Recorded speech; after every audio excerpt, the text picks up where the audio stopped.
Italy প্রবাসীদের মধ্যে নির্বাচনী আমেজ বিরাজ করছে, কারণ আসন্ন জাতীয় সংসদ নির্বাচনে প্রথমবার ভোটে অংশগ্রহণ করতে পারছেন তারা। তবে ইতালিতে পোস্টাল বিডি অ্যাপে নিবন্ধিত ভোটারের সংখ্যা তুলনামূলক কম হয়েছে। এজন্য কাগজপত্রের জটিলতাকেই দায়ী করছেন সংশ্লিষ্টরা। ভোট নিয়ে ইতালি থেকে লাবণ্য চৌধুরীর পঞ্চম পর্বের দেখুন বিস্তারিত। প্রায় 2.5 লক্ষ প্রবাসী বাংলাদেশিরা বসবাস করে ইতালিতে। 5 দশকের অধিক সময় ধরে এই বাংলাদেশিরা তাদের কর্ম, মেধা ও দক্ষতা দিয়ে কাজ করে যাচ্ছেন।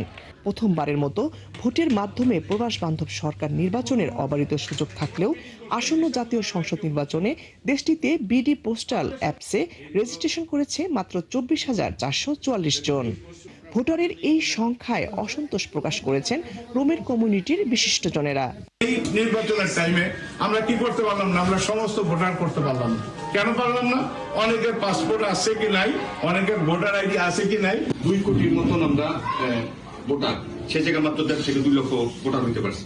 এর পিছনে হয়তো বা হঠাৎ করে দিছে।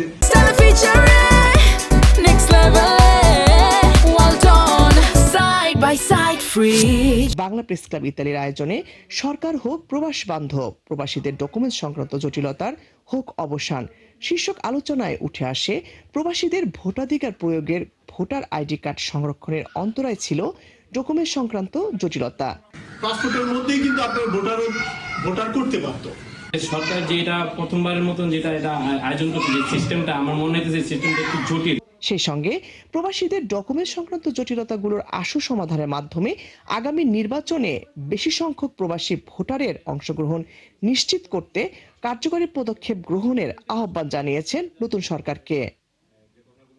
আমরা অনেক প্রবাসী, আমি নিজেও কিন্তু আমার একটা অক্ষরের কারণে আমি ভোটার হতে পারি। একটু কাজ করে আমরা যেন ভোটের মাধ্যমে আমাদের কথা বলতে পারি, আমাদের জায়গাটা রাখতে পারি। ওই পর্যন্ত একটু আমাদের যেতে হবে, কষ্ট করে যেতে হবে, কারণ আমরা আমাদের কথা ভাববো না। লাবণ্য চৌধুরী, 71।